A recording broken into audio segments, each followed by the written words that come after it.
লিমাদা, লিমাদা, লিমাদা, এটা দেখেন, এটা সহজ, দেখতে বড় দেখাচ্ছে। লিমাদা, কেন? কেন? আচ্ছা, মানে পুরুষ মহিলা, আন্তা, আনতা পুরুষ। হুয়াও সে পুরুষ, আর অথবা আন্তি, আন্তি হিয়া। কেন সে, তুমি, সে, এটা কেন বলছি কারণ প্রথমটা কি, মুসাফির, আর দ্বিতীয়টা হচ্ছে মুসাফিরা, গোলতা আছে। আচ্ছা, তো এখন দেখেন, লিমাদা আন্তা মুসাফিরুন ইলা মক্কা, তার মানে মুসাফির শব্দটা পুরুষের জন্য, আর মুসাফিরা যে গোলতাটা আছে এটা মহিলার জন্য।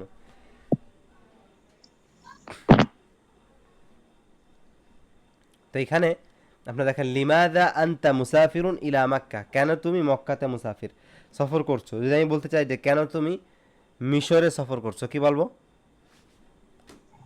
لماذا أنت مسافر إلى مصر؟ লিমাদা إلى আনতা المصر. মুসাফিরুন ইলা মিসর, কেন তুমি তুর্কিতে সফর করছো, কি বলবো? লিমাযা আনতা لماذا মুসাফিরুন ইলা তুর্কিয়া। ইলা هي তুর্কিয়া। আচ্ছা, কেন تركيا؟ সে মক্কাতে সফর করছে, কি হবে? لماذا লিমাযা হুয়া هو মুসাফিরুন ইলা মাক্কা। إلى কেন مكة؟ সে মিশরে সফর করছে, কি হবে? লিমাযা হুয়া মুসাফিরুন ইলা মিসর। إلى আচ্ছা, যদি مكة. বলতে চাই যে সে একজন নারী, কেন সে একজন নারী মিশরে সফর করছে, তখন কি হবে? লিমাযা হিয়া মুসাফিরাতুন ইলা মিসর। إلى إلى مكة.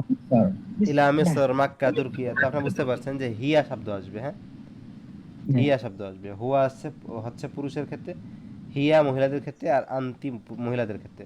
আর মহিলা যখনই হবে তখনই এই যে তাটা আপনার বলতে একটা যোগ হবে মহিলাদের জন্য।